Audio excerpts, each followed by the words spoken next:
औरंगजेबाचे कोणी कौतुक करत असेल तर आम्ही सहन करणार नाही. किरीट सोमय्या. काही लोकांना औरंगजेबाला हिरो करायचे आहे.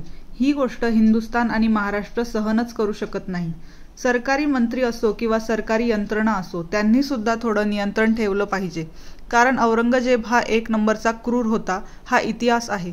औरंगजेबाचे कोणी कौतुक करत असेल तर आम्ही सहन करू शकणार नाही. पण सरकारचे काही बंधनं आहेत म्हणून त्या वास्तूचे रक्षण करावे लागत आहे, असे किरीट सोमय्या म्हणाले. तर नागपूरमध्ये 2 गटामध्ये राडा झालेला आहे. सध्या औरंगजेबाच्या कबरीचा मुद्दा महाराष्ट्रामध्ये पेटलेला आहे. सरकारमधल्या काही मंत्र्यांच्या ज्या चेतावणीखोर वक्तव्यामुळे असे प्रकरण होत आहे असं विरोधक म्हणत आहेत. या दोन्ही गोष्टींमध्ये थोडं तथ्य आहे. काही लोकांना औरंगजेबला हिरो बनवायचं आहे, तर ते हिंदुस्थान आणि महाराष्ट्र तर सहनच करू शकत नाही. मान्य तर सोडून द्या, परंतु त्या विषयावर सरकारचा मंत्री महोदय असो की सरकारी यंत्रणा व्यवस्था असो, तर त्यांनी पण थोडं संतुलन ठेवावं लागते.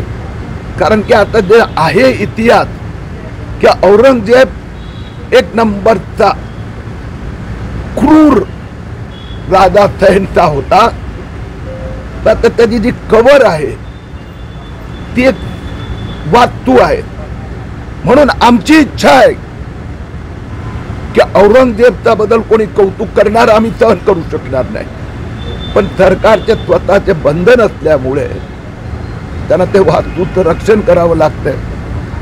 मानसिक दृष्ट्या प्रत्येक हिंदूला वाटते, छत्रपती शिवरायांचा प्रत्येक भक्ताला वाटते औरंगजेब की कबर उडा दो. राहिली गोष्ट आता मुस्लिम समाजातले जे गुंड आहे, काही भाई आहे, यांनी पण हे लक्षात ठेवावं लागणार. वो दिन गए. सर हिंदी